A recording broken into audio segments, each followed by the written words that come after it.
विपक्ष के नेता राहुल गांधी ने तथ्यों के साथ चुनाव प्रक्रिया को लेकर अगर बात पब्लिक डोमेन में रखी है तो कम से कम इतना तो ज़रूर बनता है कि इलेक्शन कमीशन जो बात वो कह रहे हैं उसको इन्वेस्टिगेट करे। राहुल गांधी ने महाराष्ट्र चुनाव के बाद एक आर्टिकल के जरिए इन बातों को रखा है। तब से मैं कह रहा हूं कि आप राहुल गांधी के समर्थक हों या विरोधी, लेकिन अगर राहुल गांधी ने चुनाव प्रक्रिया को लेकर, वोटर लिस्ट को लेकर जो बातें रखी हैं पब्लिक डोमेन में, इलेक्शन कमीशन को उस पर जवाब देना चाहिए। संभव है कि राहुल गांधी ने जो बातें कही हैं उसमें कुछ कमी रह गई हो या उसमें सच्चाई न हो, लेकिन जवाब तो हर हालत में इलेक्शन कमीशन को देना पड़ेगा। नहीं, देखिए, जब विपक्ष, करीब करीब पूरा विपक्ष देश का और विपक्ष के नेता राहुल गांधी ने तथ्यों के साथ चुनाव प्रक्रिया को लेकर अगर बात पब्लिक डोमेन में रखी है तो कम से कम इतना तो ज़रूर बनता है कि इलेक्शन कमीशन जो बात वो कह रहे हैं उसको इन्वेस्टिगेट करे और उस पर जनता के सामने अपना पक्ष रखे। बात राहुल गांधी व्यक्ति की नहीं है, वो विपक्ष के नेता हैं और लोकतंत्र में वोटर और वोटर लिस्ट, वोटिंग की जो पूरी प्रक्रिया है, अगर वो पूरी तरीके से पारदर्शी और विश्वसनीय नहीं होगी तब तो लोकतंत्र कहाँ बचेगा। तो अगर उस पर विपक्ष के नेता ने कोई बात कही है, और मैं ये बात बहुत पहले से कह रहा हूँ, जब राहुल गांधी ने महाराष्ट्र चुनाव के बाद एक आर्टिकल के जरिए इन बातों को रखा है, तब से मैं कह रहा हूँ कि आप राहुल गांधी के समर्थक हों या विरोधी, लेकिन अगर राहुल गांधी ने चुनाव प्रक्रिया को लेकर, वोटर लिस्ट को लेकर जो बातें रखी हैं पब्लिक डोमेन में, इलेक्शन कमीशन को उस पर जवाब देना चाहिए।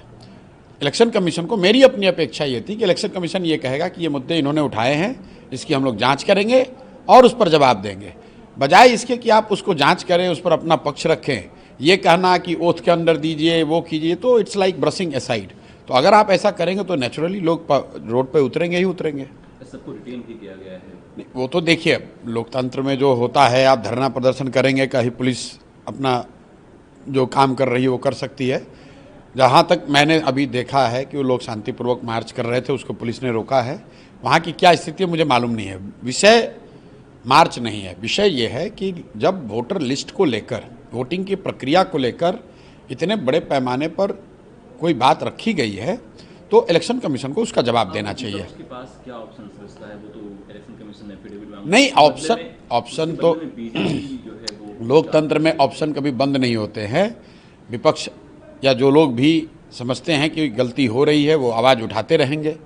अंततः तो जनता मालिक है, जनता भी देख रही है, और लंबे समय तक इलेक्शन कमीशन इस बात से अपना मुंह नहीं छिपा सकता है। उसको जवाब तो देना ही पड़ेगा, आज दीजिए या 2 महीने के बाद दीजिए, जवाब तो देना ही पड़ेगा। संभव है कि राहुल गांधी ने जो बातें कही हैं उसमें कुछ कमी रह गई हो या उसमें सच्चाई न हो, लेकिन जवाब तो हर हालत में इलेक्शन कमीशन को देना पड़ेगा। बिहार में जो 65 लाख वोट काटे गए हैं एसआईआर के जरिए, उसको लेकर के इलेक्शन कमीशन ने कहा है कि हम किसी भी क्यों काटे, कैसे काटे, इसके जवाब देने के लिए हम बाध्य नहीं। देखिए, ये जो राहुल गांधी ने बात उस दिन प्रेस कॉन्फ्रेंस में उठाई है वो वोटर एडिशन को लेकर है। बिहार में जो एसआईआर हो रहा है ये वोटर डिलीशन का मामला है। तो हम लोग एसआईआर पे ये कह रहे हैं कि भाई, अगर आप 20 वर्ष के, 23 वर्ष के बाद इस तरह की कोई प्रक्रिया कर रहे हैं तो इलेक्शन कमीशन को ये वजह तो बताना पड़ेगा, भाई क्यों कर रहे हो। अभी 1.5 साल पहले चुनाव हुआ, उसी वोटर इलेक्टोरल रोल से जिसको इलेक्शन कमीशन ने बनाया, सर्टिफाई किया, उसी से देश के पार्लियामेंट का चुनाव हुआ है, उसी से मोदी जी आज प्रधानमंत्री हैं, और आप कह रहे हैं कि वो इलेक्टोरल रोल ठीक नहीं है। एक तर्क ये है कि भाई लोकसभा के चुनाव हुए 1.5 वर्ष हो गए हैं, अब उसमें कुछ त्रुटियां आ गई हैं। तो अगर त्रुटि आ गई है, इसका मतलब है, कल मैं 2 दिन पहले यहाँ पर अमित शाह जी आए थे, उनका बयान सुन रहा था कि बांग्लादेशी यहाँ आ गए, बांग्लादेशियों का नाम उसमें, नेपालियों का नाम उसमें है। अरे मेरे भाई, तो आप गृह मंत्री के तौर पर ये कह रहे हैं कि आपकी सरकार है दिल्ली में और बिहार में, दोनों जगह, और पिछले 1.5 साल में बांग्लादेश से और नेपाल से घुसपैठिए आ गए, उन्होंने अपने पेपर बना लिए, उन्होंने इलेक्टोरल रोल में अपना नाम ऐड करा लिया, तो ये तो और भी गलत बात है। तो ये तो राहुल गांधी के बात को और बल देता है। राहुल गांधी भी तो यही कह रहे हैं कि भाई, आप जिस इलेक्शन जो इलेक्टोरल रोल है उसकी सैनिटी नहीं है, उसकी शुद्धता पर सवाल तो उठाया जा रहा है। 2 एपिक नंबर निकल रहे हैं, चाहे वो तेजस्वी यादव हो। देखिए, ये 2 एपिक नंबर जो है, इसको बहुत ज़्यादा जो मुद्दा बनाया जा रहा है, ये सामान्यतः प्रक्रिया क्या है कि आप एक जगह आपने रजिस्टर किया, आप दूसरे जगह गए वहाँ भी बना लिया, कई बार अलग एपिक नंबर जारी हो जाता है। इसमें जो पूरा जो इलेक्टोरल रोल बनाने, रिवाइज करने, अपडेट करने का प्रोसेस है, उसमें सुधार की ज़रूरत है। और उस नज़रिए से भी जो राहुल गांधी ने कहा, सुधार अगर करना है तो इलेक्शन कमीशन को इलेक्टोरल रोल, वोट होता है तो वोटिंग पोलिंग बूथ पर जो फॉर्म 19 क्लोज होता है वो, और फॉर्म 20, इन तीनों को मशीन रीडेबल फॉर्म में ऑनलाइन कर दीजिए। ये आधी समस्या अपने आप खत्म हो जाएगी। Let's be transparent. Form 6, form 19 and form 20, ये अगर तीनों चीज़ को election commission machine readable form में अवेलेबल करा दे तो हर व्यक्ति जाकर जांच कर सकता है। तो इस तरह के डुप्लीकेट नाम, एडिशन डिलीशन का मामला, कितने पोल हुए, कितने काउंट हुए, वो सारा मामला अपने आप खत्म हो जाएगा। अभी तो हालत यह है कि जो बूथ का फॉर्म 20 है उसको अपलोड करने में इलेक्शन कमीशन 6-6 महीना लगा देता है, और जब वो अपलोड भी करते हैं कि उस बूथ पर किसको कितना वोट मिला, वो भी इस फॉर्म में होता है, कहीं स्कैन करके डाल दिया, कहीं डिजिटल फॉर्म में डाला, कोई स्टैंडर्डाइज फॉर्म में नहीं है, उसको आप एनालाइज नहीं कर सकते हैं। तो इलेक्शन कमीशन को इस बात का संज्ञान लेना चाहिए।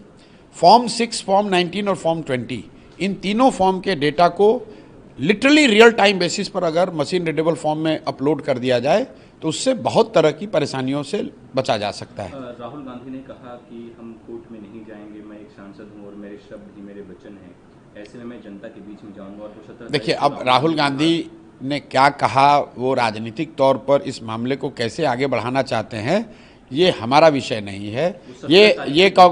ये कांग्रेस का मामला है, कांग्रेस जाने। जहाँ तक जो बातें उन्होंने दिल्ली में कही उसका बिहार से कोई लेना देना नहीं है। वोटर एडिशन का मामला, बिहार का मामला उन्होंने नहीं पेश किया है।